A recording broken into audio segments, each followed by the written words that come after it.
PC fam, what's going on? Good morning, good afternoon, good evening. Welcome to another episode of Chill with Chill, where you can come and just talk good hoop. Where you come and discuss basketball, learn about basketball, and educate on basketball. We're just all good hoop talks. Chill, how you feeling this weekend? Running good, brother. Running good. We are in effect, man. It's never the off season around here. Y'all know what time it is. Certainly. Well, we got a lot of stuff to get to, a lot of good hoop talk. Obviously, y'all see the title, you know what we're talking about today. But before we get to that, let's start with some W news. Before we get into Candace Parker, Chill, you said something interesting backstage. A lot of us have Nafisa Collier as the leading MVP candidate in the WNBA. Sure. So you have another hooper over there that you think might be making the case. You mind sharing that with the people? I don't think we're talking nearly as much because, again, I know how good Minnesota is, and I know how close Fee was last year for winning league MVP. I mean, she was at the top of the league for Defensive Player of the Year. I think she won Defensive Player of the Year last year. Or was it Asia? I think it might have been Asia, if it wasn't. But she's elite on both sides of the basketball. But I don't think that we're talking nearly as much as we should, right, about Alyssa Thomas. I mean, we're talking about a Phoenix team that's fourth in the league. With them being fourth in the league, I mean, she's doing something that hasn't been done in a long time. I mean, she leads the league in assists. She's in the top 10. I think she's fifth in the league, sixth in the league in rebounding. She's been a plus in almost every game that she's played in. She's been a minus, like I said, in almost every game that she's played in. She's the main cog for this Phoenix team in a serious Western Conference. They're gonna have to run through. They're gonna have to see Phoenix in order to get to the NBA championship. But she's a big reason for what they're doing. I mean, her ability to score, not just her ability to score, but her ability to pass and play make for everybody else. And on top of that, her being the dirty work girl, right? Her being the dirty work woman that she is. I love that about her. She's one of the best all-around players in the game. Ox, what she reminds me of? She reminds me of what Draymond is to that Golden State offense, except there's more buckets. Like she'll play defense. She's with the bully ball. She'll get on the glass, right? she'll do all the stuff necessary. Or even on offense, she's their primary distributor. She's their playmaker. She'll get everybody else involved. I love that about her, man. I mean, I know that Fee is probably going to run away with it when we're talking about the league MVP, but if I'm being honest, Ox, Alyssa Thomas is going to get a lot more consideration than people think. A lot more. Definitely. Chill, if I'm not mistaken, when it comes to the WNBA playoffs, they do it straight 1 through 8, right? It's not split up, right? So okay, so they might could catch them in the finals. It might be a Mercury Minnesota series, but chill. You got to keep an eye out on Atlanta. Got to keep an eye out on Atlanta. It's so serious, man. Yeah. So serious. And we still can't sleep on New York. So I think the issue, my issue with New York, Ox, is I think that they're beat up this year, and that's particularly Stewie. I don't think Stewie is 100%. And when you got your best interior bucket getter and your best defender that's not 100%, I think that's going to hamper them. As much as I'm not sleeping on them, right? As much as I'm not sleeping on them, and you know how I feel about their big girl, that went to George Washington. You know how I feel about Jaquel Jones, right? But with that being said, like your best interior defender, your best bucket getter, whether it's on the perimeter or she's your best player, and she's hampered by having to deal with Vegas, having to deal with Atlanta. I mean that's tough going when you're not necessarily 100%, because I'm not going to say that, Ox. What I am going to say is when you're not up to where they are. I think that's the most difficult part of it. And with this Atlanta team, I mean, they rolling right now, Ox. I mean, they second in the league. Not only are they second in the league, I mean, Alicia Gray reminds me of. I'm not gonna say Tisha Pinichero. I'm not gonna say that because I think she shot it better than Tisha. But the way she get off the peel and the way she gets to the rim, she kind of gives me that. She kind of gives me the Tisha vibe, or what was her name? She died of cancer. She played for Houston. Oh, Kim Perot. Kim Perot. Yeah, that's who I'm thinking about. It's a Mhm. cross between those two that she reminds me of. So Man, I'm, that I'm that just gave me chills. yeah, that's what that's Kim the Perot, vibe that yeah. she gives me. So this Atlanta team is serious, and it's a sleeper that even though she's on the other side of it, signing BG was a big deal, Ox. Signing BG Oh, was a yeah. big deal for them, Yeah, 100%. But definitely.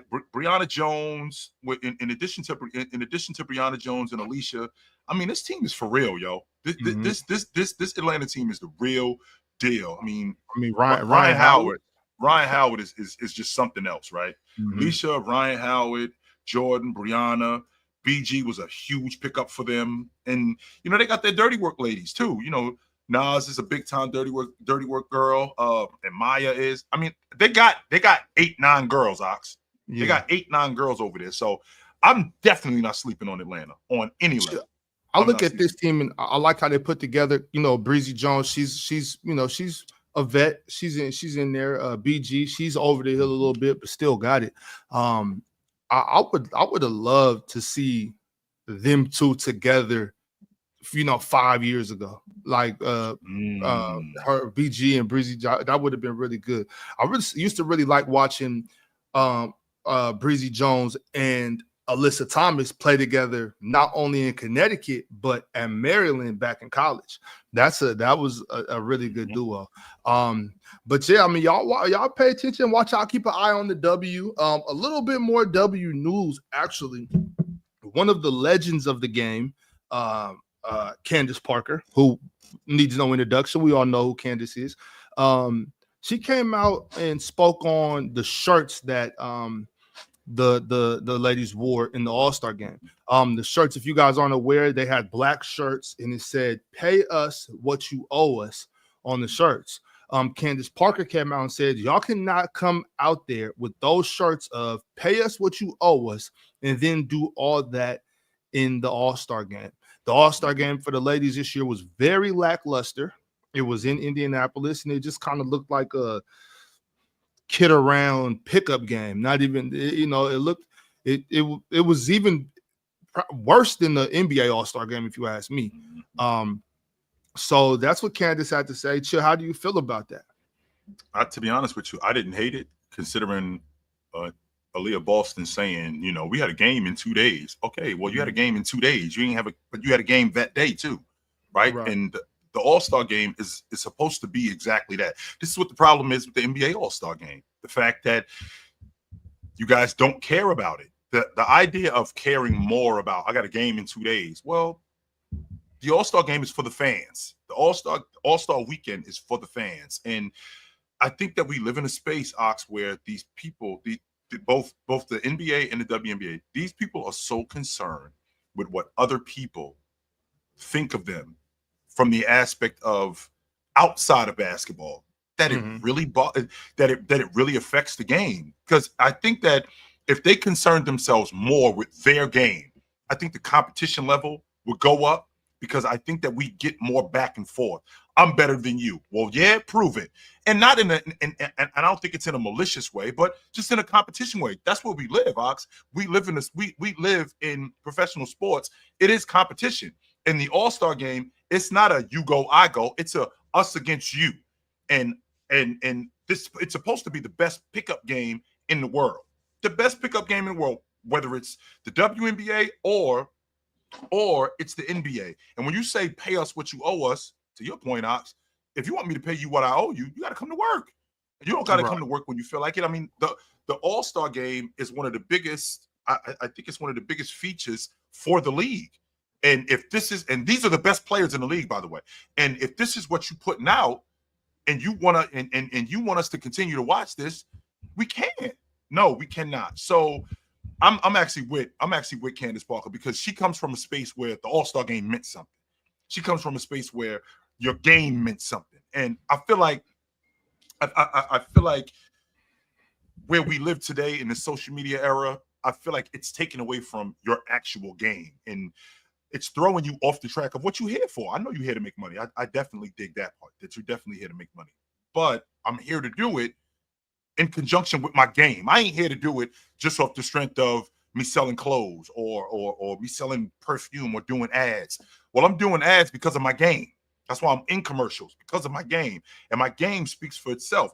And when my game gets tested, I got to show why I'm here. And I think the All-Star game is a perfect place to show that because I'm amongst the best. I actually saw this last week, and I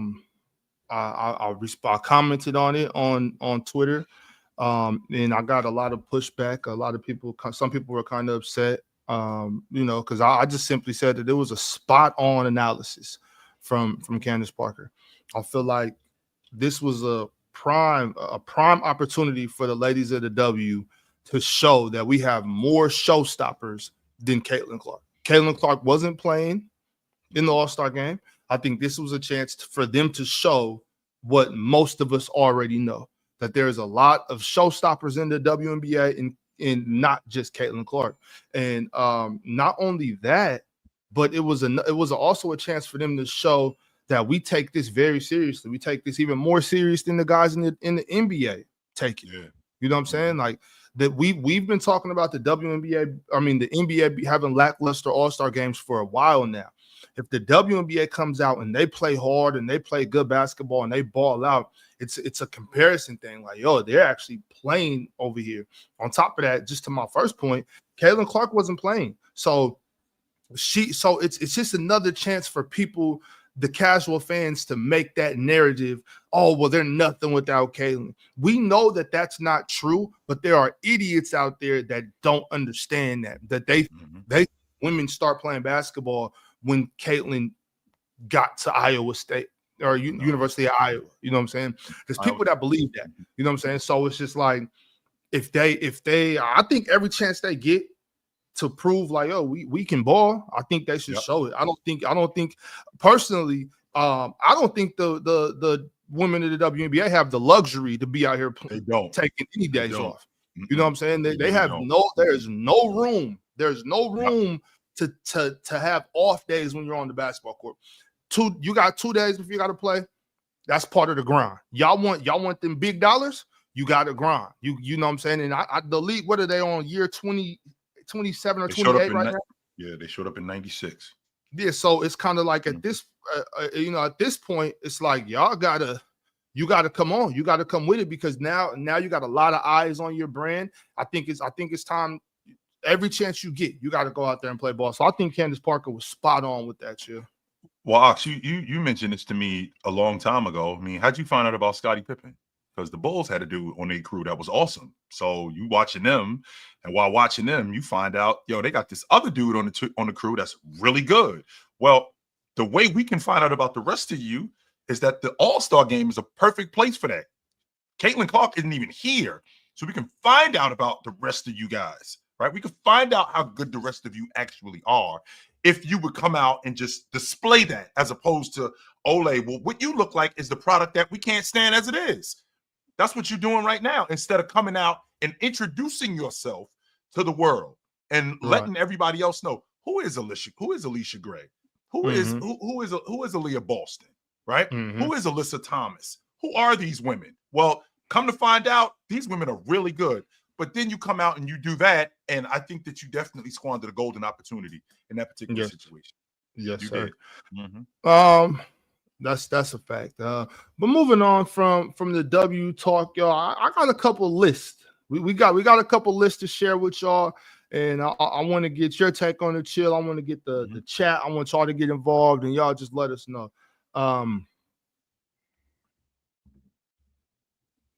Okay. Let's see. We got first Chill. Let's talk about this list that Full Court Pass put out. Bleacher Report's top 5 overrated NBA players. That's it. Top 5 overrated NBA players. Wow, top 5. Okay. So I don't know if any of y'all have seen this yet, but the list kicks off. We'll go 5 down to 1. So the list kicks off with none other than De'Aaron Fox. De'Aaron Fox at number is a 5. top 5. Yes, at number 5, he's a top 5 overrated NBA player.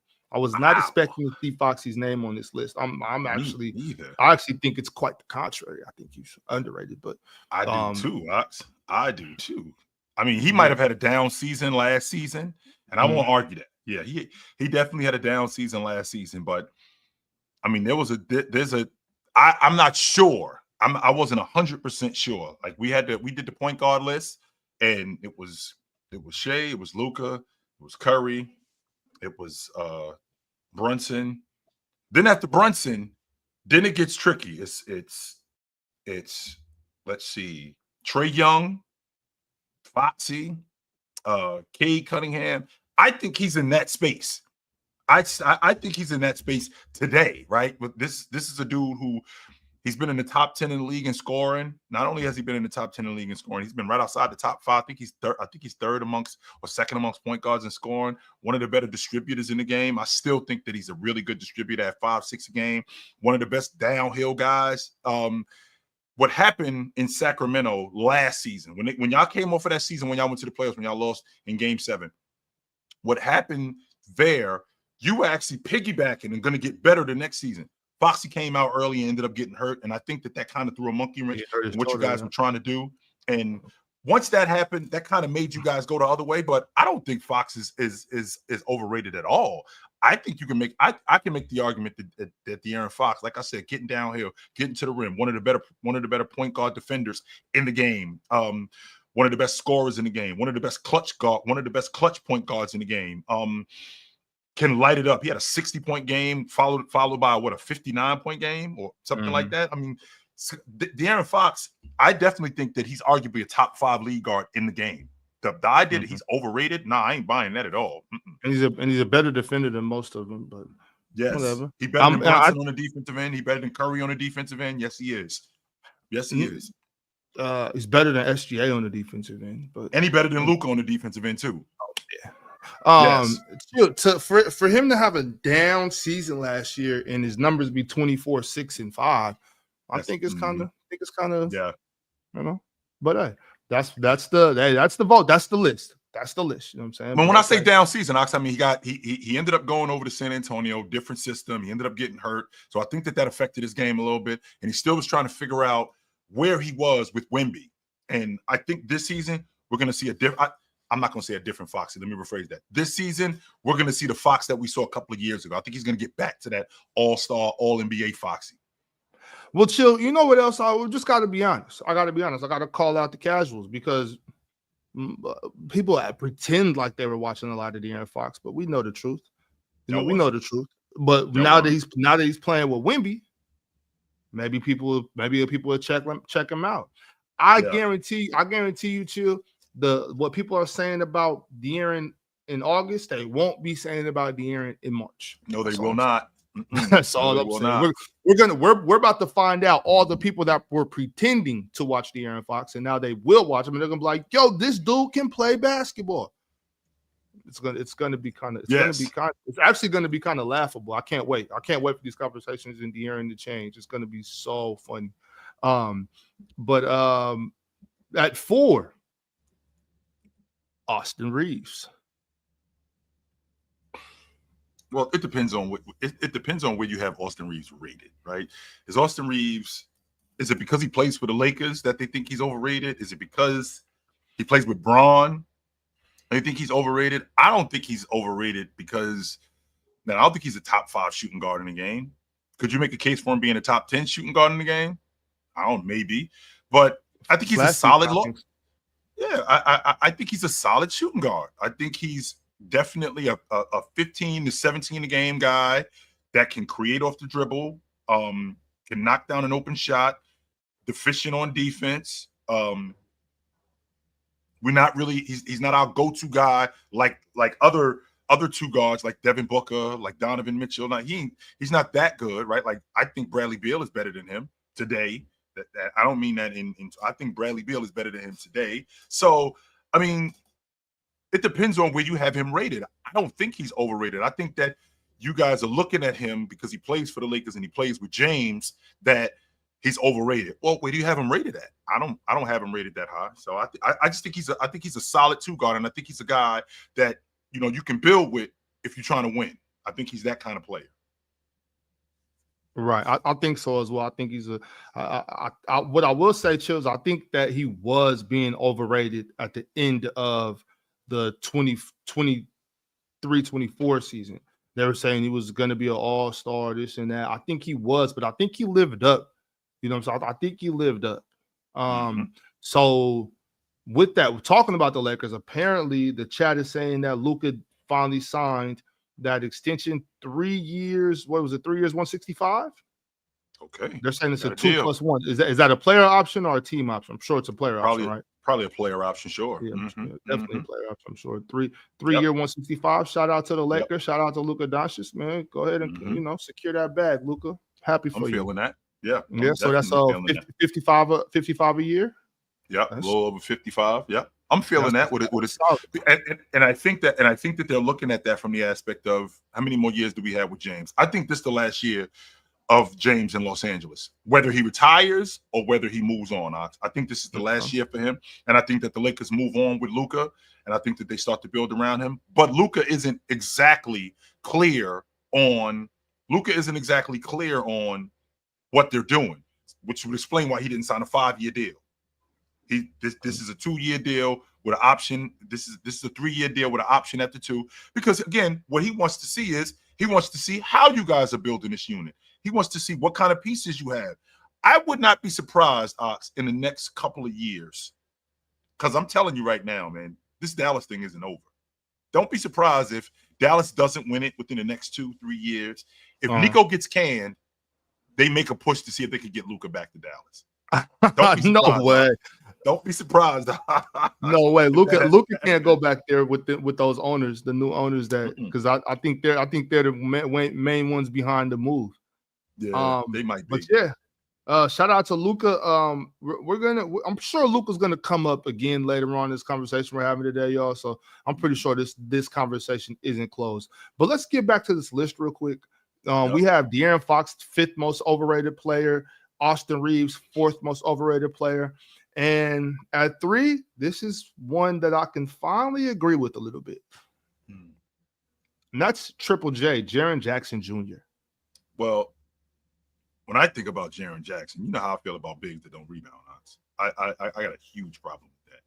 And yeah, some people may say physically he's just not able to do it. I mean, give me a break. I watched Zach Randolph, who could barely jump over a Subway sandwich. He was a double-double dude, so I'm not trying to hear that. I mean, I watched Joker, who's also not very athletic. He's athletic, but not very athletic. Also, he's a double-double guy. You don't have to be able to touch the top of the box to be able to rebound. I watched Amari Stoudemire, who could touch the top of the box, who could jump out the gym. These how many years he was a double-figure rebound guy? 0. Never averaged double-figure rebound. So, I mean, I think that Jaren Jackson, one of the things that's his biggest problem as a defender is how foul-prone he is, and that kind of throws a monkey wrench in what his team is trying to do defensively, even though I think he's still a damn good defender. So, in addition to him being foul-prone and his inability to rebound, that kind of overrates him as a defender, I think. I think that overrates him as a defender, and I think that they put him in space where I don't think he should be. So, I mean, I don't think he's a better defender than Evan Mobley. I don't think he's a better defender than Anthony Davis. I don't think he's a better defender than Bam. Guys like that. So when I see stuff like that, and on top of that, I think that Memphis I think he would serve Memphis better. I think he would serve Memphis better if he was able to do the other stuff at a higher clip, but he's not. So maybe he is a little bit overrated. It depends on where you have him over. It depends on where you have him rated. If you got Jaren rated as a top 20 player all time, top 20 player in the league today, that's a little high. 25. I mean, I think we can make a case for him being a top 25 player. I could get with that, no doubt. But top 20, I'm good. Yeah, I can see where you're coming from. At number 2, a guy that I'm not surprised that's on this list. I'm pretty high on this guy, but I'm not surprised he's on this list at all. Number 2 is none other than South Beach's very own Tyler Hero. And you know why, Ox? The reason why, Ox, I read a post. You guys talk about how influential that I am and how I'm able to sway the masses. I read a post that Tyler Hero is the best player of the 2019 draft. This is the same draft with Ja, with Zion. Like this is that draft. He's the same. He's the best player of that draft. I mean, is Tyler Hero better? Is Tyler Hero better than Zion, Ox? Oh no, he's not better than Zion. No, he's not That's better what I'm than talking about. He might be a little bit more available. I'm not going to argue that point. Yeah, see, that's where it's at, Chill, because just due to the fact that Zion hasn't played much in his career. Yeah, he might be a little bit more available. I can get with that. Who's had a better career? I'm giving it to Tyler Hero, hands down, no question. I'm gonna give you that because he might be a little bit more available. That part, but is he a better player than Zion? No, absolutely not. Same thing with. I mean, is Tyler Hero better than Ja? I'm having a difficult time with that. I am. I'm having a real difficult time with that. I've seen Ja on top of his game. I'm not going to answer that question. I will. I've seen Ja on top of his game. I've seen Tyler Hero on top of his game, and Tyler Hero is not better than Ja. He does not affect the game the way Ja. I didn't give Ja nearly as much credit as the distributor that he is, and he's a much better passer than I gave him credit for. He didn't shoot the ball particularly well last year. I thought he could have done a better job at that, but other than that, I mean, okay, sure, he's not great on defense, but neither is Tyler Hero, right? But I do think that he's better. I think he's better at his job than Tyler Hero is at his job. 100%. I think he's better at running the crew. I think he's better at the lead guard spot. I think he's better in transition. I think he's a more dynamic player. And yes, he's been in and out of the lineup with some injuries, but did I not watch Tyler Hero miss the playoffs? Mm-hmm. And did I not watch Tyler Hero get banged up too? So this is the kind of stuff. This is the kind of stuff. Series, yeah. That was, I mean, you told me yourself, Ox. I don't know if they beat Denver, but what does that series look like if Tyler Hero is healthy? It looks a lot better. I mean, it looks a lot better. It looks a lot better. I don't think Denver handles Miami in 5 games. We might be looking at a 6, maybe even a 7-game dogfight with Tyler Hero on the floor. I think that's realistic to think. But other than that, I mean, that's the kind of stuff that when you hear people saying that Tyler Hero is overrated, this is why. For that reason right there. Yeah. I don't know. I'm not surprised that Tyler's on the list. I'll say that. I definitely will say that. I'm not surprised. Also, I seen in the chat it reminded DG was in that draft too, Chill. He's not better than Darius Garland either. Nope. Right. I actually wish Darius Garland would go down there to Miami and get with Tyler Hero. But that would be dope, wouldn't it? Yeah, I would love that would be dope, actually. And number one, a guy I could not agree more. I could not agree more with number one. This is the most agreeable take that I've seen in years. Number one is none other than LaMelo Ball as the number one most overrated player in the NBA. Absolutely, Ox. If you look at all the players in the league, of all the players in the league, of every guy in the league, you're convinced that there is not a guy that's more overrated in the league than LaMelo Ball. I can't think of anybody. And I can't think of anybody that's close to as overrated as LaMelo Ball. And I'm looking around the league, and I'm looking at the landscape of the league, and I'm looking at the players: Jason Tatum, Donovan Mitchell, Jalen Brunson. I'm looking at the better players in the game: Cat, OG Anunoby. I mean, guys like Tyrese Halliburton, right? Giannis, Cade Cunningham, Paolo, Franz. Right? I'm looking at the better players in the Trae Young, Shea, right? Kevin Durant. I'm trying to think I can't think of anything. I'm thinking about these guys, Ox, and I'm thinking to myself, I hear people like when the point guard, when they talk about point guards, they try to put him in the same conversation as, what does he do that Luka doesn't do? What does he do that Curry doesn't? He's Steph Curry, or he's a jump shot. He's a long ball shot away from really being as good as Steph Curry. I'm like, wait a minute, man. This dude is not that good. Let's chill out. Hold on, man. I think y'all dudes are jumping the gun here. I mean, this guy, if I'm being honest, when I watch his game, I don't think any part of his game to me spells winning. None of it. Right. And on top of that, he made of glass. He can't stay healthy. On top of that, he's made of glass. So every time I turn around, this dude is always beat up. We can't go far. Not in the playoffs. We can't go far in the regular season off the strength that this guy is never healthy. Yeah. And you want me to talk about him like I talk about Curry and Shea and Brunson and Cade? You want me to talk about him like I talk about them dudes? No, I can't. No, absolutely not. A lot of people think LaMelo is better than Trae Young. That's nuts, Sox. I'm just saying. Yes, I've heard that before. Yes, yeah. I have heard that before. That Trae Young is not better than LaMelo Ball. Darius Garland is not better than LaMelo Ball. De'Aaron Fox is not better than LaMelo Ball. I'm like, yo, y'all dudes. Come on. Come Yeah. on. So Y'all dudes. I will say this for the young fella. I will say this. Mhm. In his defense, silver lining, hey, the kid's having fun out there. Oh, absolutely, he is. No doubt about it. He had to park every day. He's playing a fun brand of basketball. I mean, he's bringing excitement to Charlotte, and that's important, y'all. That's serious. That could put them on the radar for other free agents. You know what I'm saying? All types of things. So shout out to LaMelo because he's just being himself, doing his thing. You know what I'm saying? He's a really good basketball player. Yep.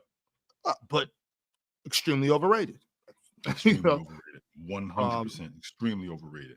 So seeing that list, Chill, we got De'Aaron, Triple J. No, who was fourth? You was right. De'Aaron. Okay, De'Aaron, Triple J, Tyler Hero. Mm-hmm. Who did we leave out? Yeah, it was. There's somebody that we left out. It was De'Aaron Fox, Triple J, De'Aaron Fox, LaMelo Ball. I got it right here. I'll just pull it. I got it right here too. Okay. Tyler Hero, Austin Reeves. That's what we left out. Austin Reeves. Okay. Yeah, and see, that's why I can't even imagine. I don't think. Anyways, yeah. So De'Aaron, Austin, Triple J, Tyler, LaMelo. Is there anybody that you're thinking of that probably should have been on this list? Like, who do you think would be number 6? Or you know what I'm saying? Who are we missing on this list? If I'm thinking about a guy that's overrated, where like we talk about this dude, but he ain't that nice. That I'm thinking about. Even today, in terms of a guy being overrated, I mean, there's a bunch of guys. I feel like there's a bunch of guys that are overrated. I mean, where do people see Kevin Durant in the game today? That doesn't mean that I don't think Kevin Durant's still an amazing player, but there's some people who think Kevin Durant is a top 5 player in today's game. I don't think he's still that good. I definitely think that he's still I definitely think he's still a top 10 player in the game. Yeah. How about Curry? Like, where's Curry in today's game? Right? No, slow down. Chill. Pump your brakes. Chill. You started with KD and then went straight to Steph. Yeah. What I want to know is where these guys are in today's game. Because and what I mean when I say that, Ox, is what I mean when I say that is, when you talk about these guys being overrated, that means that they're rated higher and people hold them in a higher regard than what they should be. If this was 2, 3, 4 years ago, then I think we could have a different conversation about them. But I think that, like, for example, Steph Curry, I think that people still talk about Steph Curry like we building our unit around Steph Curry to win it today.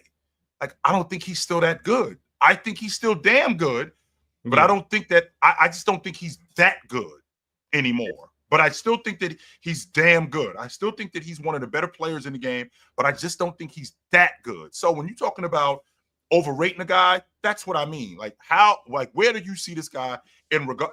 Where do you see this guy in regard to other players? Right? Like Quan said, you're not building it around him. No, Quan, you're not. And the reason why you're not, what did you see in the playoffs last year? You saw him break down.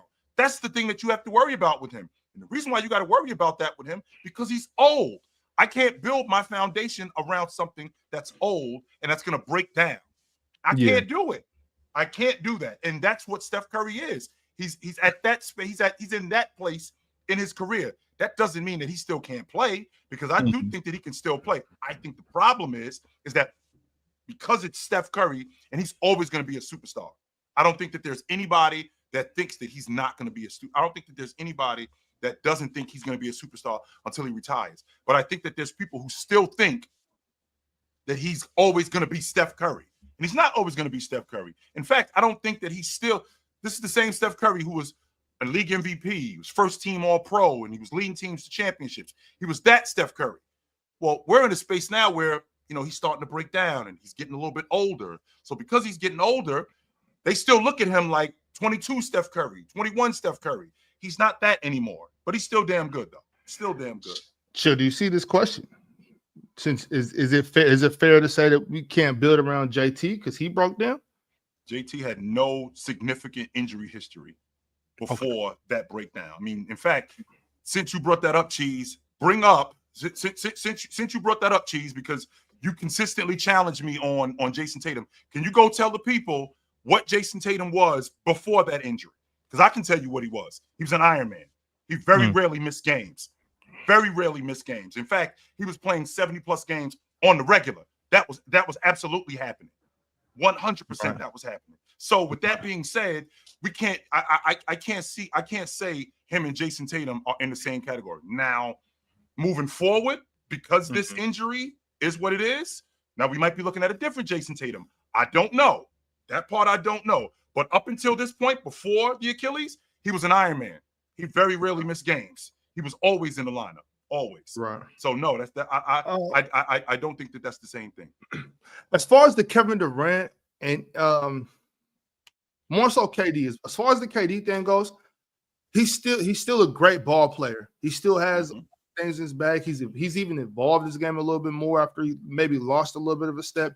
Plays better, he's stepped his defense up as he got older. I do think KD, which he's gonna get, he doesn't need as much of now that he got these young dogs with him in Houston. Yep. I think KD lacks in the carryability department, where he can still fill it up. He can still, go bucket for bucket with the best of them. Bang for But bang. I don't know if he can throw a crew on his back.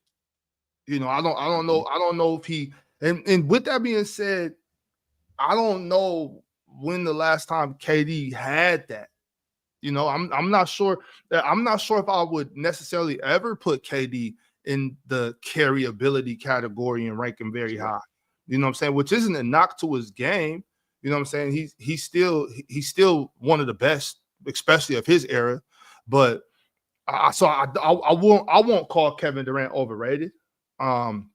But I do think that's where he lacks his ability to put his fingerprints all over the game. Yeah, 2021. That's a good pull, Amari, definitely. But I will say Kevin Durant doesn't have what Bron had as far as just being able to put his fingerprints all over every aspect of the game and just take it over. And that's no knock because KD's still great, like I said. But yeah, I mean that's the list, y'all. Those are the top 5 most overrated players in the NBA. If y'all got any other people you think should have made that list, let me know. Speaking of the Warriors, chill. I've been hearing a lot about Al Horford. Looking like they might get that done. It sounds like we're going that way. Yeah, it sounds like we're going that way. He'll be a great addition to the Warriors, a great addition to the Warriors because he doesn't need to do anything. He doesn't have to do any heavy lifting on the regular. And in fact, not only does he not have to do any heavy lifting, I think that he fits into that offense, kind of like what's going on with the Celtics offense, where there was some ball movement, but not as many threes. And I think Al Horford's one of the better passing bigs that the league has seen. And I think that in that offense, I think that he meshes with Draymond Green. And I think that he'd be really good. I think he'd be really good with them. Really good. So we just broke the news about Luka signing his 3-year extension. And we're going to get back to that momentarily. But also want to shout out Mikal Bridges. Mikal Bridges signed a 4-year, $150 million extension. So that's what's up for the Knicks. Shout out to him. What does that mean for them, Chill? Well, what it means for them, Ox, is that they're investing. They're doubling down on their investment. I mean, when you give up 4 1s or 5 1s for Mikal Bridges, and after 1 year, when you don't win the NBA championship, which is what this is all about, by the way, they were trying to win the NBA championship. So when you give up that many first-round picks, the idea is to continue moving forward. I can't just throw all my first-round picks away and then have Mikal Bridges in here and then you already got him. You already had him on the cheap, by the way. It's not like he was already on the books for a lot of money. He was on the books for $21 million, and next season it would have been $23 million. You already had him on the books for a little bit of money. So because of that, I mean, I think that with your investment, I think that you're gonna. I think with Mike Brown, I think he's gonna be better. I think Mike Brown has the unique ability to utilize guys like Mikal Bridges, make them better, put them in better spaces where they can score. Not just put them in better spaces where they can score, but also put them in better spaces defensively. I mean, I don't think Mike Brown is one of those coaches that's just going to leave him out on an island, but I think he's going to put him in space where he can be something like what he was when he was in Phoenix as a defender. I expect a better defensive year from Mikal Bridges this season than I did last year. I do. And the fact that they got him back in the fold, I mean, the Knicks are trying to win it. That's what the Knicks are. The Knicks are trying to win the NBA championship, and they're trying to keep this core together for as long as they can, because we know how the second apron works, and we know that things get expensive really quickly.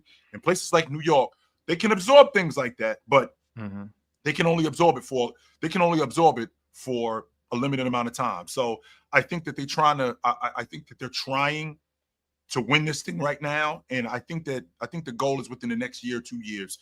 And if this doesn't work within 2 years, I think that they out on these guys. Right. Chill. You mind if I tell you the truth real quick? Chat, everybody, y'all okay if I tell you the truth? What's good, the truth, good. guys? Chill. I'm gonna tell you the honest truth. If Mike Brown was the coach of the New York Knickerbockers in the 2024-2025 season, you will be looking at the NBA champs. They win the NBA championship. Wow. You will be looking at the NBA champs if Mike Brown was the coach of that team last season. Wow. And that's for sure. For sure, they win that championship last year if Mike Brown was the coach of that team. Why you like him, Ox? I know how you feel about I know how you feel about Tibbs, but why did you like him on this team to win the whole thing? What makes him the difference? He got the personnel to put his defense in. I know how people feel about Jalen Brunson and Karl-Anthony Towns on defense, but you got Mikal, OG, Mitch, Josh Hart. You got the bodies. I just think Mike Brown's an all-around better coach than Tibbs. Like defensively, offensively, rotations, adjustments. I think he clears Tibbs. I don't think they're in the same tier of coach. Not at all. With all the respect to Tom Thibodeau. I just think Mike Brown is a much better at implementing the offense. You know what I'm saying? Getting some motion going. I think that's the main thing.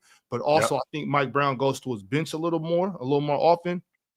And he's also I think he implements a better style of defense over there. I mean, a way to, as you'll say, what do you call it? Protecting Jalen Brunson. Sure. I don't think he can protect Cat. I think Cat got to do his thing. Cat got a ball. But I think he could have protected Jalen Brunson a little bit more on the defensive end. I think he can protect Cat. I think he can protect Cat by them rebounding better. That's how I think he can protect Cat in terms of that. But Ox, do you think that against Golden State, do you think Steve Kerr outcoached him? I think yes. I will say yes. I think Steve Kerr got him with the DeMontis adjustment. I think that was the one. Other than that, Chill, I can't. That's, even in the chess game, I can be playing you, I can be matching you blow for blow, but you can make one move that's gonna put me in checkmate, and I got hit. I think that's all it takes. Adjustment. That's it. I think the adjustment with DeMontis, but that's where I give Mike Brown credit, because based off that adjustment right there, they should have beat us in 5. You know what I'm saying? Pretty much taking DeMontis out of the offense, and and Mike Brown not making an adjustment, bringing him onto the baseline, which I thought he should have done, bring DeMontis from another angle. I still think it took Steph Curry to go for 50 at the Golden One Center. You know what I'm saying? So I'll say yes, but I don't think it was one of those, like, oh wow, like clearly, like he didn't just run, like he didn't just coach circles around. It wasn't like what Rick Carlisle did to Tom Thibodeau. Right. It wasn't that. It wasn't like what Stan Van Gundy did to Mike Brown in 2009 in the playoffs, because Stan Van Gundy coached circles around Mike Brown. In fact, he clearly outcoached him. When he put Dwight Howard in the mid post, when he put Dwight Howard in the dunker spot, as a matter of fact, when he put Dwight Howard on the left block instead of the right block, which is where he worked better, right? So stuff like that. So when I think about Mike Brown, when you talk about him, they winning the NBA championship, that's the stuff that I think about. Because when he runs up on a dude like Rick Carlisle, when he runs up on a coach like Mark Daigneault, he can get out coached. There aren't many coaches that I think that there are championship coaches that I think to myself, has this guy ever gotten out coached? I mean, I don't think Phil Jackson got out coached by Chuck Daly. Scottie Pippen had a migraine. That was the problem. That was the issue. That was the issue overall when they played against the Celtics. Pau Gasol wasn't tough enough. He just wasn't. And I don't think that had anything to do with coaching. He just wasn't tough enough to get it done. Now, maybe Maybe. Now we can maybe have a conversation, Ox, about Mike D'Antoni outcoaching Phil Jackson in 2006 because he went to Boris Diaw more. Not only did he go to Boris Diaw more, he made Boris Diaw more of a ball handler. And I think that threw a monkey wrench in the Lakers' defense. So to your point, is that one thing that you do that can go checkmate. I think Boris Diaw being more of a ball handler as a rotation guy, I think that threw a monkey wrench in what the Lakers was trying to do. That's an adjustment. Yeah. And I think Mike Brown did that. When I think about, I think Mike D'Antoni did that. But I think about coaches getting out coached, and I think Mike Brown is more susceptible to that than a lot of other coaches. And that's why I'm not sure that he could be that he would have got that Knicks team over the hump. Because you just said it yourself, Ox. You saw Rick Carlisle run circles around Tibbs. Circles. He was dizzy. He was dizzy. But by the time he got fired, Chill, I still don't know if his equilibrium was right. You know, he was you know what? I will say this though, Chill. When I'm thinking back on that series, I think Mike Brown, what he did in that series was when he seen Kerr, how Kerr had them defended DeMontis and what they were doing with DeMontis and really just crashing the boards and just roughing DeMontis up. I think Mike Brown was like, you know what? DeMontis is an animal. You know what I'm saying? And if I'm going to feed anybody to the wolves, it's going to be him. So DeMontis, you just got to deal with this. What he did was allowed for them to make that adjustment and realize, you know what we're going to do now? I'm going to have De'Aaron Fox and Malik Monk absolutely pick on Steph and Jordan Poole until we can't no more. And those two were feasting. They were feasting on those two. But, you know, that's what that is. I think Mike Brown's going to go and really help the Knicks next season, and I'm excited for it. But Chill, let's get to the topic of the show. Just so you guys know, today we're talking about somewhat of the passing of the guard. You know, somewhat of is the NBA in good hands now? I mean, we've seen SGA and his Oklahoma City Thunder win a championship last year, the youngest team in the league, youngest team since '77 to get it done. Almost 50 years. Wow. So, and I'm thinking about that. We got guys like Anthony Edwards, SGA, Luka Doncic, who just signed that extension. And we got the other guys. Yeah, Brunson, another good one. Paolo. Yeah, we got Wemby. You know, we got so many young players coming up.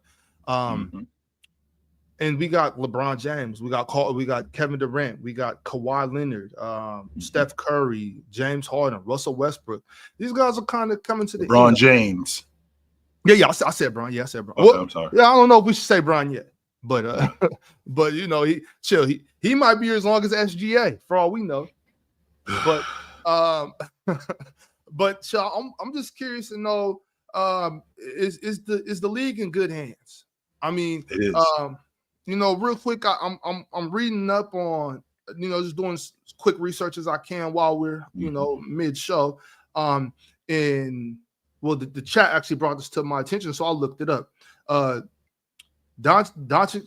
Luka has a 2-1, so that's a 3-year. Last one is a player option, so he could opt out of that 28 and sign a new deal, which will be a 5-year, $417 million contract. So the Lakers are setting it up, lining it up for Luka to, like you said, be the man of the face of the Lakers, which would essentially be moving LeBron out, you know, and however they do that. And I think that's painting the picture of what we're talking about here. In with the new, out with the old. And I'm curious, if they move LeBron out, bring Luka in, will the Lakers franchise be in good hands? But with all these guys on the way out and these new guys coming up, is the league in good hands? Are we looking at another good era like what Bron and Steph and KD, what they gave us in the 2010s up to this point? Are we going to be able to get that same thing from SGA? I mean, Jokic and Giannis are still relatively young. I mean, they're at their peak of their prime, I guess. Maybe Giannis is starting to go this. I'm not sure, but Yep. they're still relatively young. Chill. Are we in good hands as far as the NBA? Yes, I think that we are. So to your point, so Luka ends up getting moved. Luka getting moved, that 350 million that was left on the table in Dallas. This deal that he signs, the 2-for-1, he plays those 2 years at about 55 million a season. That's about 110. Then signs an extension for another 417. It's over 500 million, which is more than what he would have done in Dallas. On top of that, what they're going to build around him, right? What they're going to build around him while he's in Los Angeles. I mean, I think that the Lakers are in good. There's a reason, Ox, why he got himself in better shape. There's a reason why he's looking the way he's looking, because he hears it. You know, he hears the detractors. He hears people like us talking about him. Yo, you don't care about this. You're fat. You're out of shape. You're not committed to this thing. There's a reason why he looks like he dropped about 25 pounds. Easily. He looked like he dropped about 25 pounds. Got leaner. Didn't touch a basketball for a month. And I think that moving forward, I think that he looks at this like, okay, this is what's going to be the standard if I'm going to play here with the Lakers. Playing in Dallas, they just let me do whatever I want. Nah, I think it's a little bit different here. When I think about the rest of the league, I think this is the longest that I've seen where the mantle has not been, the torch has not been passed. This is the longest that I've seen. Like, I seen Jordan in the league. I seen Olajuwon. I seen Barkley. I seen all of them dudes in the league. And while they were in the league, they still were able to pass the torch. Olajuwon passed the torch to Shaq, right? Olajuwon passed the torch to Shaq. Jordan passed the torch to Bryant, right? Malone passed the torch to Duncan. Like, all of these guys, they did this. Here, we're still in a space where the torch hasn't been passed. Does that mean that these guys aren't ready to take it? I mean, Jason Tatum is in year 8, right? Not only is Jason Tatum in year 8, a lot of these guys are a lot further along than what those guys were. I think the problem we have in Ox is a lot of those guys, Curry, Braun, KD, they still really good. I think that's the problem. Back then, you know, guys like Jordan, guys like Olajuwon, you know, they were going this way and they weren't as good. I don't think Curry is as good as he was in 2021, but he's still an all-pro. He's still really good. So he still looks at these guys like they are not just competitors, but I'm not ready to be over yet. And these guys haven't taken him out yet. So I do think that I think the league could be in good hands. I just don't think that Braun, Jordan, Jabbar, I just don't think we met him yet. I think that's the problem. The biggest issue is the face of the league. I don't think we met that guy yet. I think we will meet him, but I don't think we met him yet. Is he around? Is he here already? I mean, is it Victor Wembanyama? He's not in the league. He's not. I don't think he's in the NBA. No, I don't think we met him yet. So it's not Victor Wembanyama. It's not Cooper. No, I don't think. No, I don't think so. I don't. Does that mean we're waiting on somebody better, or are we waiting for somebody more charismatic? What are we waiting for to take that? To be the next Bron. To your point, Ox, it's a combination of that stuff, because we've seen guys who are great players, but they're not marketable. We've seen guys who are marketable, but their game doesn't match up to in terms of marketability. And I think that the combination, that's why James was what he was, right? That's why Shaq was what he was, because in addition to the camera being on, I mean, David Stern was the ultimate capitalist. I mean, we got this fun-loving, big guy down in Orlando who is a monster. Like, let's get down to Orlando and let's put the camera on him a little bit more, right? We got this high wire act that's in Chicago who's incredibly handsome and his nose stays clean. Let's put the camera on that guy some more, right? We got this guy in Minnesota, good-looking dude, great game.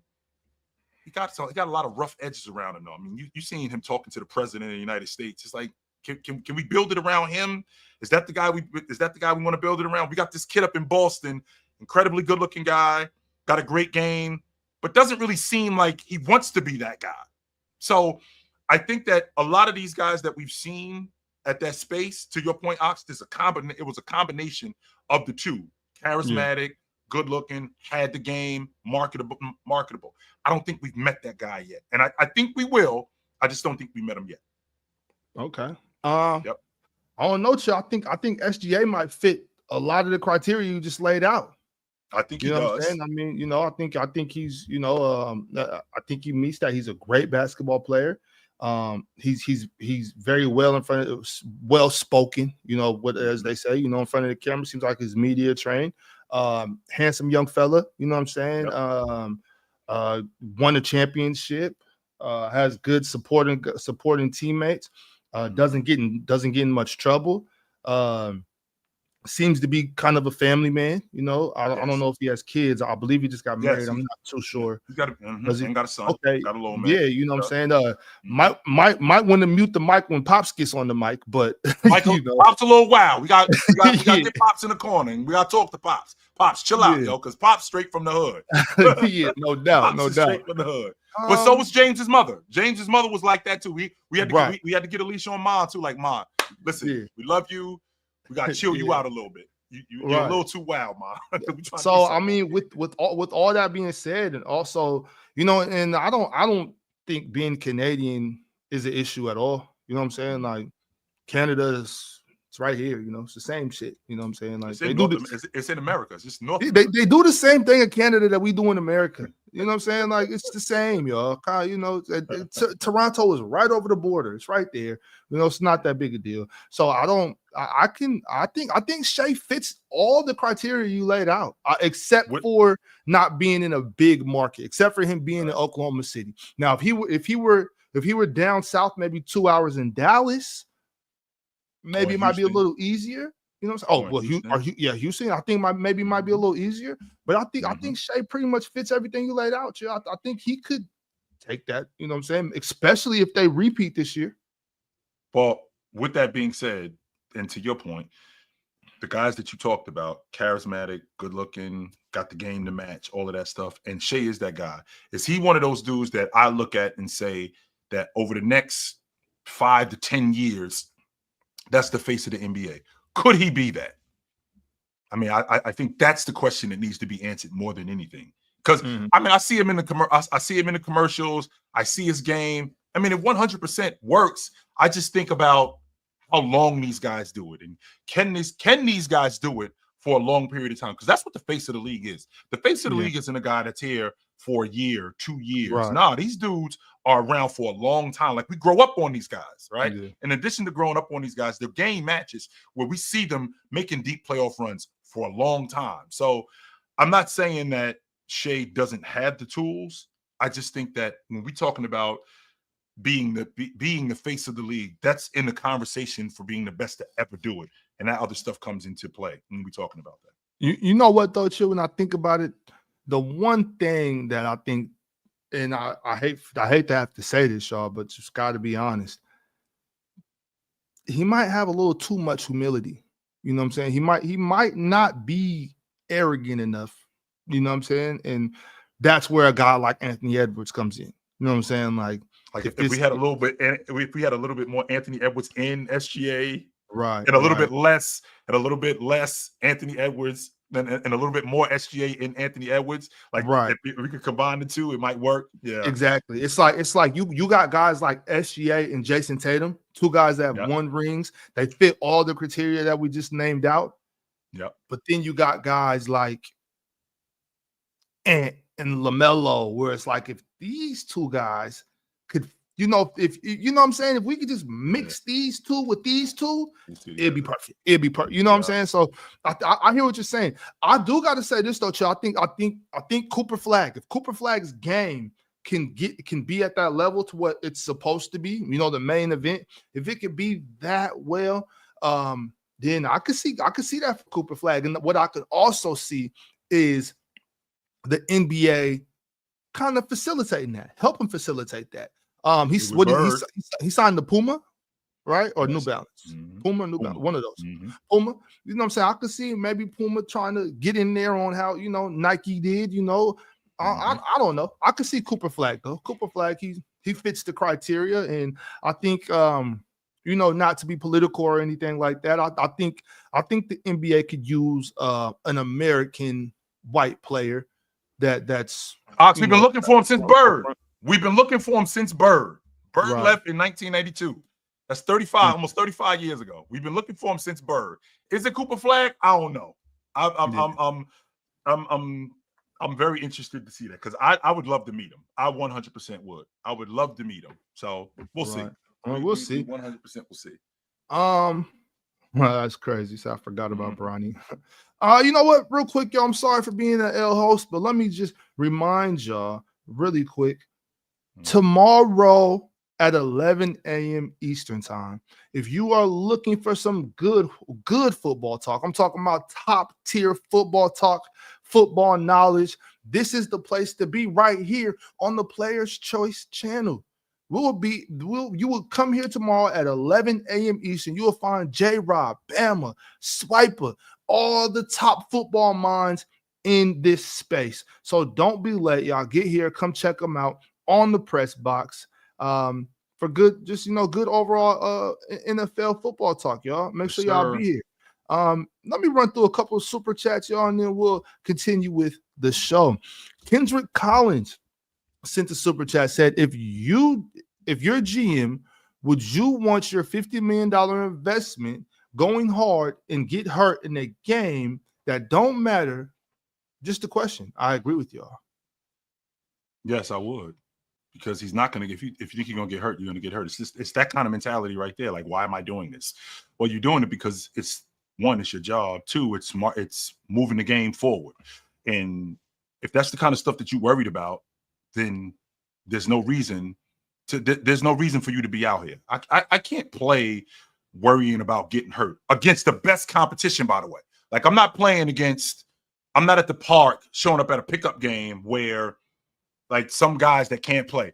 That's the second best power forward in the game, or arguably the best power forward in the game I'm going up against. That's arguably the best point guard in the game that I'm going up against, or the second best point guard in the game. That's the best small forward in the game. So if I'm going up against these guys, why am I worried about getting hurt when all of this is just going to be basketball and this is competition? If I'm worried about that, then this is not where I should be. No, I should definitely be somewhere else. Right. This is what you do. You worry about getting hurt playing basketball. That's what you do. You play basketball against the best competition, by the way, Ox. Not good competition, right. The best. That's what I'm saying about the All-Star game. For any level, any era, it's like y'all should want to put on the best pickup game in the world. You know what I mean? Like, we got the best players. If y'all just gonna go mess around, then just let all the high flyers and best shooters play. You know what I'm saying?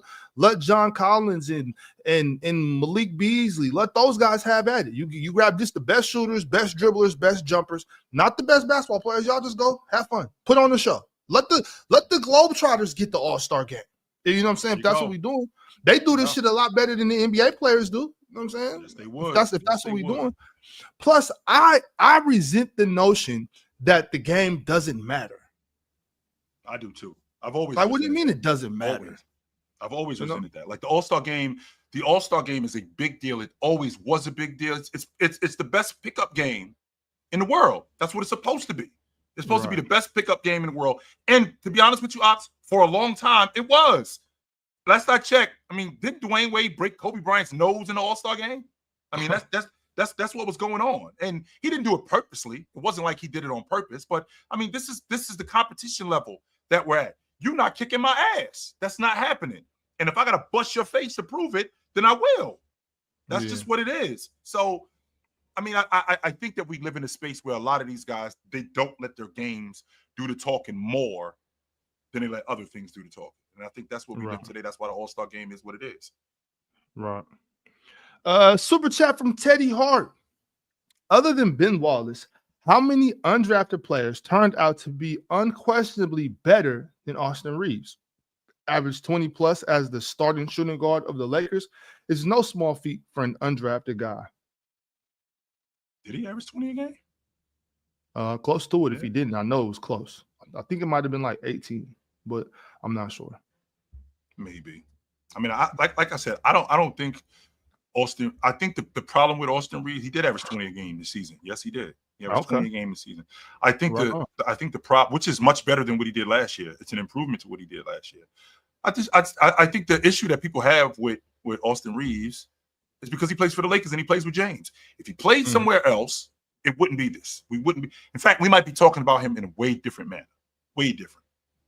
My only thing is I don't really care where you were drafted. You know what I'm saying? Like the way I look at that is just, hey, some team, somebody screwed up. You know what I mean? Like Somebody screwed up. Yeah, that's how only way I look at it. I don't really hold into too much account that you were undrafted. Austin Reeves was a baller at Oklahoma. So yeah, whoever didn't draft him, which was all the teams. You was talking about him, Ox. I remember Yeah. you was talking about him when he was at Oklahoma. Yeah, I like. I do remember that. I don't want to knock it like he didn't have to take a different route, but I'm not gonna be like, oh, if you average 20 and somebody that got drafted 17th averages 20, it's still 20. You know what I'm saying? So I'm not gonna give you extra. Masinko G. I agree with LaMelo and Triple J. However, while not as good as Hallie, I think with the right team, he could have a Hallie level impact. I think he's talking about LaMelo. I love Fox, and while I don't think he's overrated, I think you two overrate him a tad. Okay. I think he's in the conversation, but we'll see. Yeah, we'll see. Yeah, I might overrate Foxy a little bit. I might be guilty of that. Not sure. Maybe so. We'll see. We're like you said, we're gonna see this year. You know what I'm saying? And not only are we gonna see this year, but y'all gonna see this year. All of y'all that weren't really tapping into watching Kings basketball, I know y'all gonna watch Wemby. So y'all gonna see De'Aaron. I'm happy about that. But we are at the portion of the show. What? Real quick, I'm sorry to y'all in the lobby because we have to get to this, Chill. We have to get to this.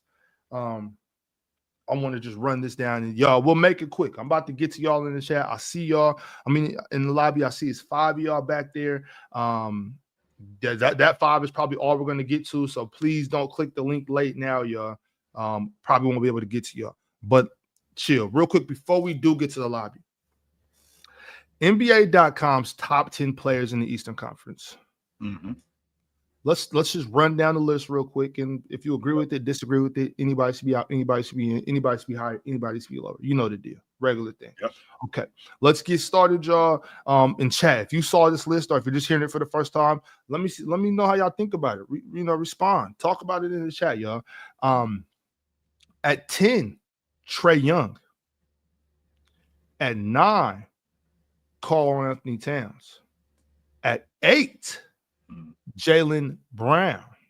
I think Karl Anthony Towns is better than him. I disagree with that. Okay.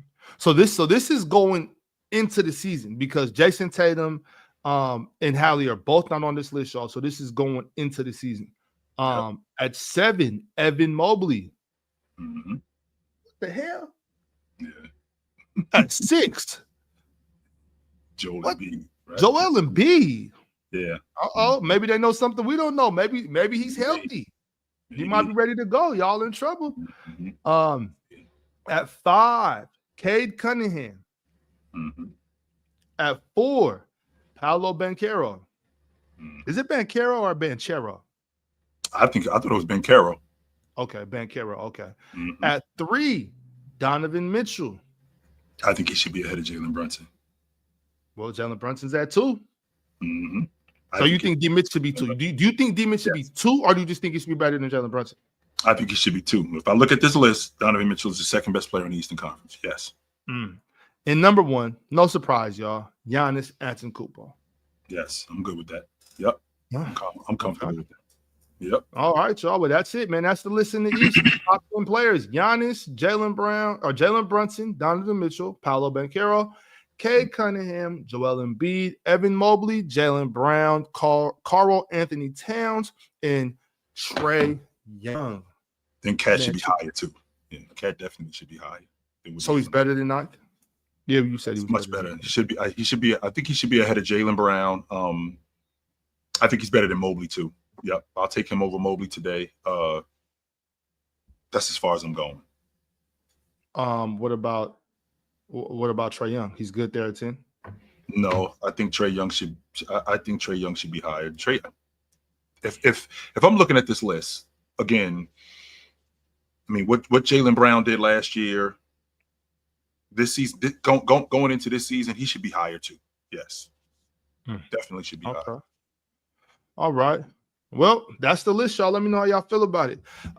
Also, we are not also, but Siakam. I wonder if Siakam gets any love now. But anyways, y'all, let's get to the lobby, man. We got 20 minutes left in this show. Let's see what people got to say.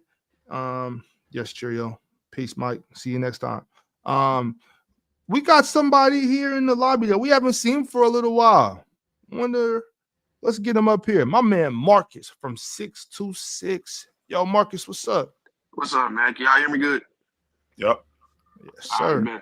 All right, so when we talk about is the league in good hands, I say absolutely. We got the fans should be happy that we got players in the league that grow rapidly.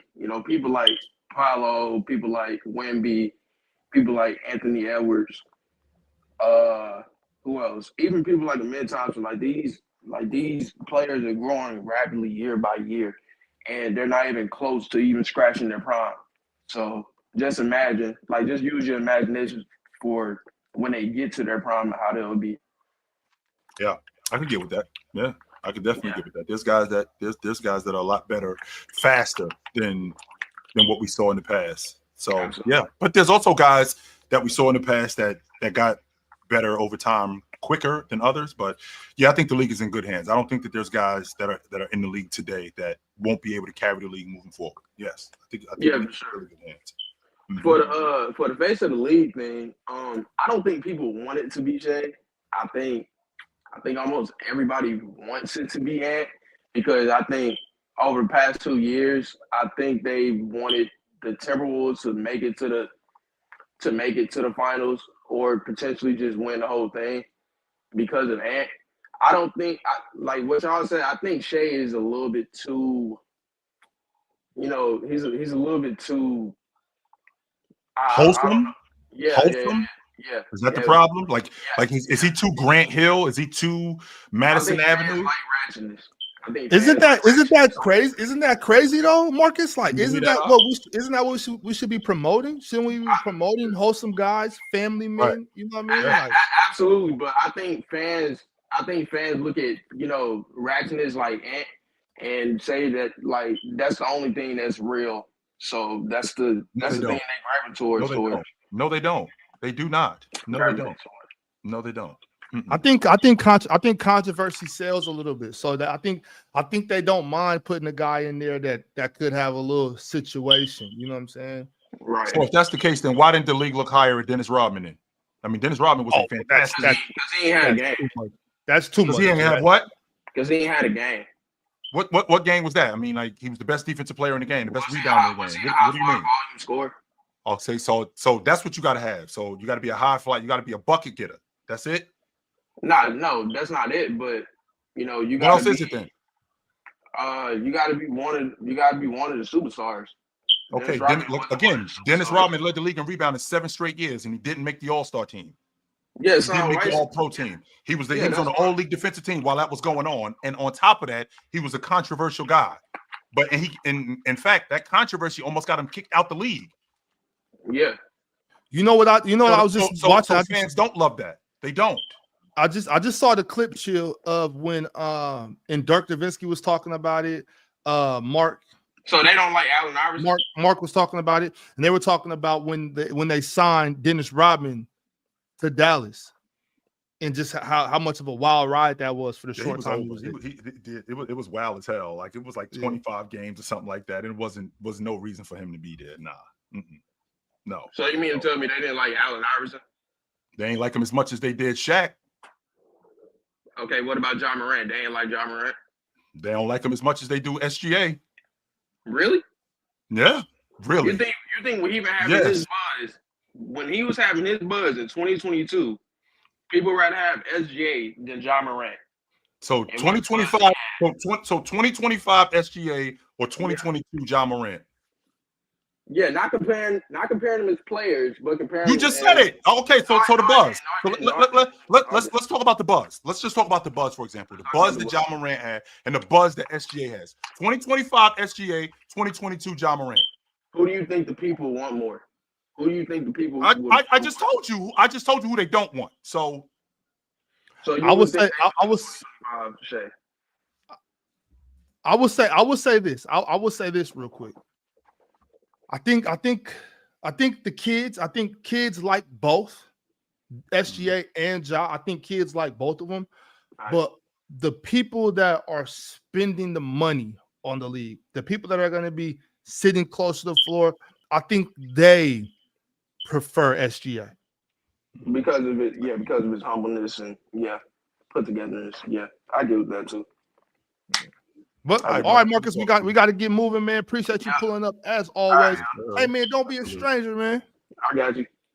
All right.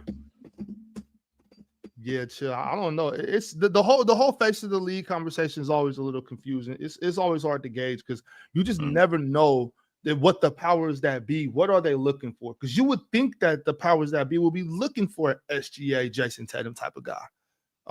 We do want you with some edge though, Ox, because edge sells, but we want to be able to control that edge. We want to be able to keep that. We want to be able to keep that edge at base. I mean, at bay. We don't want you showing up in a wedding dress at a book signing. Nah, this is what we show in the NBA. This is the face of the league right here. Nah, we ain't doing that. No, hell no. Yeah, right. Okay, well, let's see who we got next. Theo Tom. Theo, you there? Yeah, I'm here. Well, it's good, guys. Sorry for the commotion last time. That was an accident. I apologize for ruining the show. But Chill said that Wemby's not the face of the league. I believe almost 100% in my heart Broad is ready to hand over that face of the league to Wemby. Tell us what the face of the league is in your estimation. So you see when when Kobe was there, and at the same time when Braun started coming up, when Braun and Kobe started working out, I believe Kobe started handing it over in 2008, 2009. That period of time when he was... No, he wasn't. He wasn't? He was winning a championship. He wasn't handing over nothing. But he was almost over. Like I'm saying, around that time period, he was preparing him for that. He was preparing him to be the face of it. He wasn't preparing. And he wasn't good for the rest of the 8 years, Chill. He wasn't good apart from 2010. 2013 was first team All Pro. What are you talking about? And then he got injured later. And he wasn't the face of the league at that time, Chill. Are you saying in 2013? Yes, he still was. Braun was the face of the league. Like that. We still was talking about the face of the league. Braun was the best player, but Bryant was definitely still in that conversation. Yes, he was. 100%. But Braun was the face of the league, was he not? Braun was the face of the league, but Bryant was still in that conversation as being one of the faces of the league. Braun was the best player, 100%. But your proclamation that he was grooming him for that, no, he wasn't. He 100% was still. In the Olympics, you can't substantiate that. You can't substantiate that with facts. You can't. In the Olympics, when there was, I believe in the Olympics, that's when it happened. When Kobe got called up to help the team win, that's when he started preparing Braun. That's when I believe that started happening. When he was teaching him this work ethic of keeping going on. And I believe that's why Braun is still going until this time, because of what Kobe. Do you think he taught it to him, or you think Braun just saw it and said, okay, that's what it looks like. I got to be able to do that, instead of Bryant teaching it to him? Because I don't think Bryant taught him anything, because at that point they still were major competitors. Like Bird wasn't teaching Magic, right? Olajuwon wasn't teaching Shaq. I mean, they still were major competitors at that point. But Braun did see Bryant and go, okay, that's what the work looks like. And in order for me to get to where I'm trying to go, that's what I have to do. I don't think Bryant had anything to do with teaching him that, like, straight up. I think that he saw it, and I thought that he implemented that in what he was doing. Okay, that's what I have to do now. I believe it's a bit of both, because I believe like LeBron had the talent to take over anyways. But I believe what cemented it was that that Olympics. I forget what year, because I wasn't really a fan back then. 2008. 2008, like I said. It was 2007, the summer of 2007, and then moving into the Olympics in 2008. Yeah, I think that's what cemented, like, Braun trying to take over the league as the face of the league. But I believe that is when I think Braun is doing some similar things when these press conferences with Wemby that I don't believe he has done with any other. Yo, can you relate to a 7.5 foot tall guy? I'm 5'9". I can't. Right, exactly. But you know who you could relate to? You could relate to Steph Curry. You could relate to him. Like, most of us can't relate to a dude that's 7.5 feet tall. Even though basketball is a big man's game, most of us can't relate to somebody like that. So to be the face of the league, there has to be something extra to it. Like when Shaq was doing it, Shaq was a fun-loving guy. Shaq was a jokester. Shaq was with all of that other stuff. He had the great face for TV. Wemby, on the other hand, like, what does Wemby do to tell you that he's the face of the NBA? Wemby just carries himself with so much composure. That's what I would say. When you say I can't relate to him, of course I can't relate to him. But I can't neither. By the way, not just you, not me neither. I can't relate to him neither. Of course, but you can't relate to anybody in the NBA really. These guys are in a whole different world from most of us. But that's what this mystique that Wemby has as a 7-foot alien per se. That mystique draws people in. Like, to be absolutely honest, I'm a huge LeBron James fan. When LeBron retires, I'm just going to be a Wemby fan because he has that same like draw to him that I believe Braun had in his early career. Like, I feel that same magnetism, to be honest. Like, this guy could really become that guy. Like, this next season, I think the Spurs can do something really good. I wouldn't mind seeing it. I wouldn't mind seeing it. Theo, good to talk to you, brother. Appreciate it. All right, Theo. Absolutely. Yeah, chill.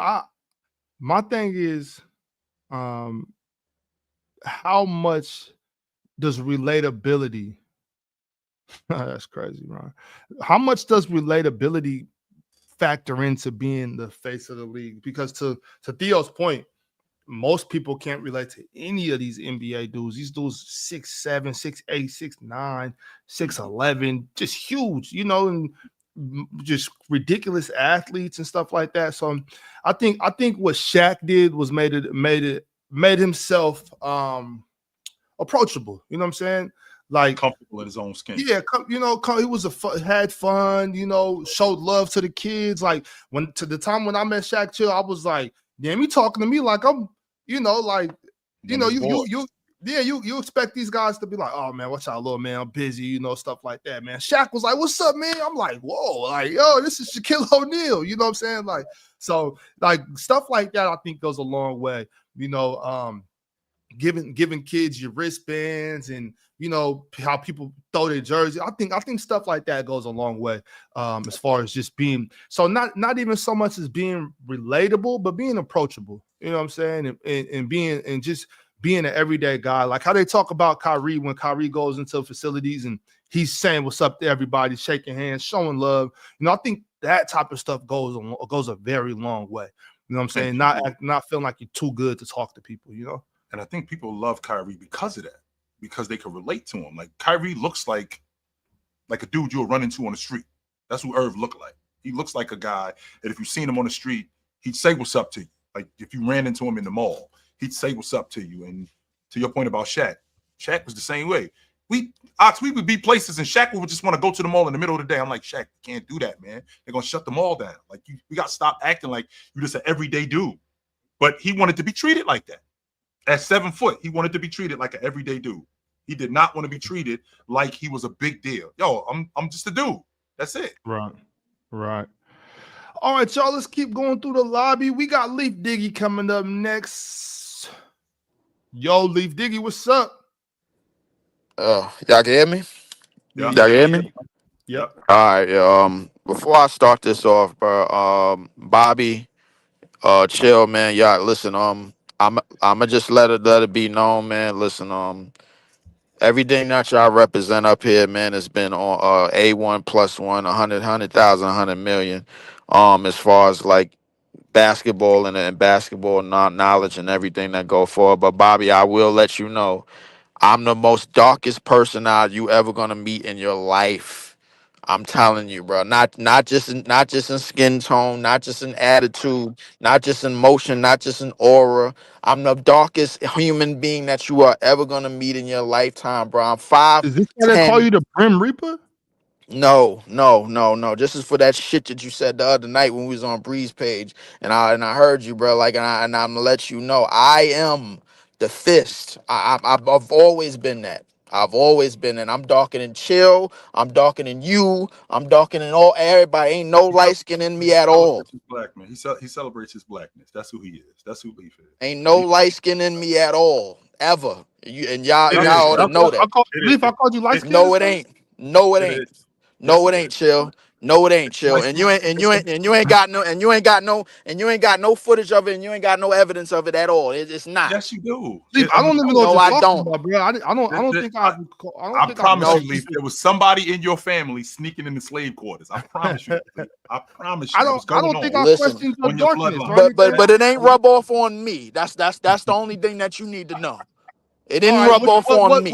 what you got as far as hoop goes though, Leaf? As far as hoop go, as far as the league being in a good place, it's gonna be in a good place because of panels like this that Mm, support basketball every day, no matter what it is, no matter who the team is, no matter who's playing. Y'all know about the 6th, 7th man on the bench of a team that's 50, that's 30 games under 500.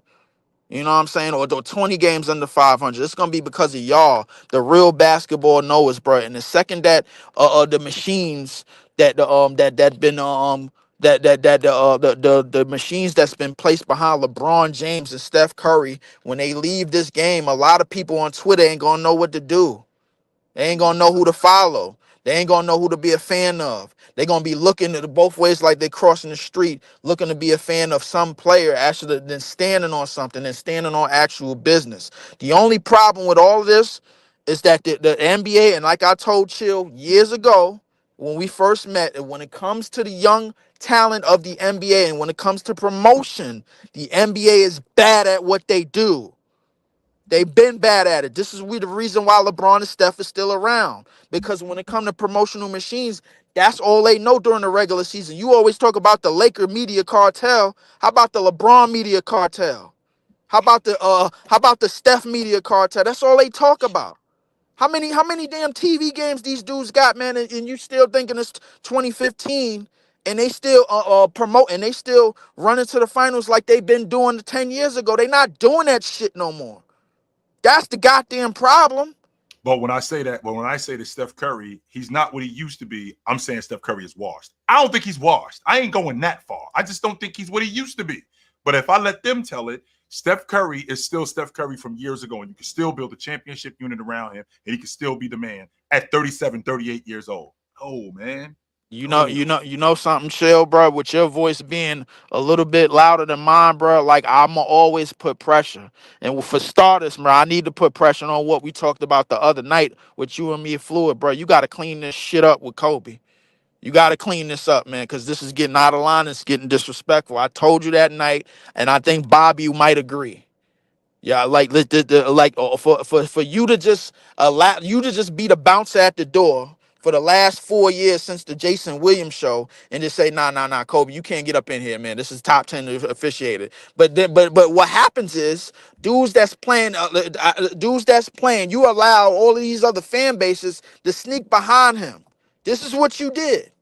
You don't you got to understand your percentage and being responsible for this. I said that I asked myself the question of how much I contributed to this. I did. I asked myself that. Like, was I involved in this at all?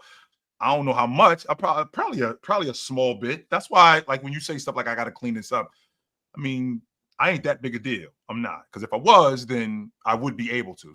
But I'm not that big a deal. You So would be able to. I put it to you this way: if you was able to keep them out, then you able to let them back in. mm. That's my whole thing about it. And one more thing before I go, about the face of the league, man. The thing that they looking for is you can't find because LeBron initially had it from his first media day in 2003. Steph Curry had it as his career started to go on because the Golden State Warriors has become an $8.8 billion conglomerate. But they did that mostly from winning, bro. But the thing that people is looking for off the court with these dudes is for them to be, more relatable, like you were saying, more like they really just focus on basketball. SGA is really just focused on basketball. We don't know who this young man is off the court. We don't know who Giannis is off the court. Giannis represents family, struggle, getting from one country and getting citizenship. Joker, he only if what he could do without basketball. You heard DeMarcus Cousins. He'd rather be with his horses in the stable. He really don't give a damn about this. These dudes got lives outside of this, but good to talk to you, Lee. We got to bounce, brother. Good to talk to you. You know where to find us at. Y'all know what we do around here. Absolutely. Yes, sir. Yes, sir. Oh man, let me see. I got one more super chat. Hey, I take no Kobe slander. Luka signs a 3-year. Where do we go from here? I think Joker next, to be honest. What do you mean Joker's next? Like he signs an extension? I think he might be talking about going to the Lakers. No, I don't think so. I doubt that. But I don't think Joker wants anything to do with a market like that. It's bad enough that he got a difficult time dealing with what he dealt with in Denver. Now he's going to go to the bright lights of Los Angeles. He don't want nothing to do with that. Hell no. Right. No. Well, y'all, we are reached the point where we got to get out of here. Y'all know I got some more people in the lobby. Y'all know, man, sometimes we just can't get to everybody. But we will be right back on Thursday. Thursday will be here before you know it. Y'all make sure to pull up, kick it with us, come chill with chill. And also, like I said earlier, make sure all you football heads that y'all get back to the Players Choice Network tomorrow at Sunday, 11 a.m. Eastern. We got the press box. We got Swiper, Bama, J-Rob up there to give you nothing but great football talk. Y'all be sure to be there. Don't be late, man. Do not be late because they don't wait.